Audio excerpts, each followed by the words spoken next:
பழமொழி கதைகள். பள்ளி கணக்கு புள்ளிக்கு உதவாது. மன உறுதி கொண்டவர் செயலில் உறுதி கொண்டவராக இருப்பர். ஆனால் அதை தவிர மற்ற உறுதிகள் உண்மையானவை அல்ல என்பது வண்ணதாசனின் எண்ணம்.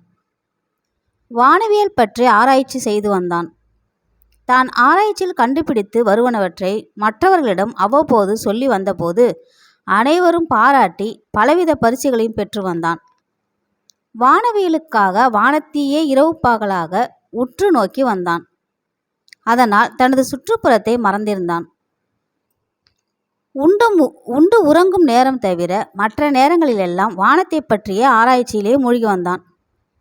வானத்தை பார்த்து நடந்தானேயன்றி தரையை பார்த்து நடப்பதில்லை. வழியில் போவோர் வருவோரெல்லாம் வண்ணதாசனை வினோதமாக பார்த்துவிட்டு செல்வார்கள்.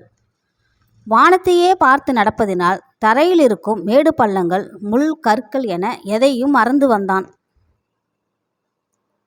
அதனால் சில நேரங்களில் கை கால்களில் அடிபட்டு காயங்களும் உள்ளாகிவிடும்.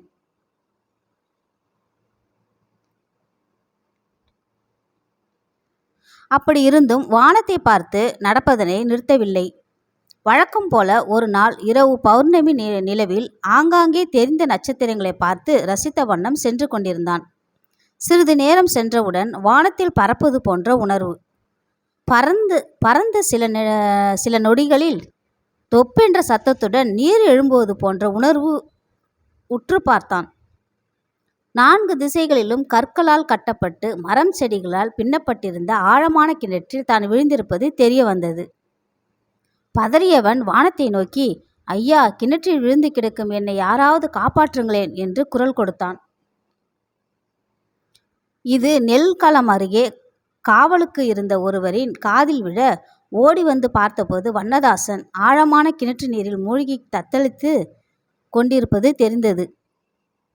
தன் ஒருவனால் வண்ணதாசனை கிணற்றிற்கு மேலே தூக்க இயலாது என்று நினைத்த காவல்காரன் 1 கிலோமீட்டர் தூரத்தில் இருக்கும் ஊருக்கு சென்று ஆட்களை திரட்டி பல வீட்டு கயிறுகளை எல்லாம் ஒன்று சேர்த்து கட்டி பெரிய தடக்கயிறு ஒன்றின் மூலம் கிணற்றுக்குள் இறக்கி அதில் ஏற செய்து கிணற்றுக்கு மேலே தூக்கினர்.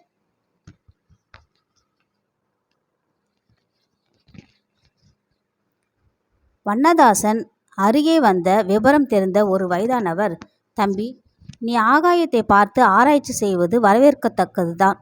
ஆனால் அதே நேரத்தில் பூமியில் தானே நாம் நடமாட வேண்டியுள்ளது. அத்தகைய பூமியை ஒரே அடியாய் மறந்துவிட்டால் ஆகாயத்து ஆராய்ச்சினால் என்ன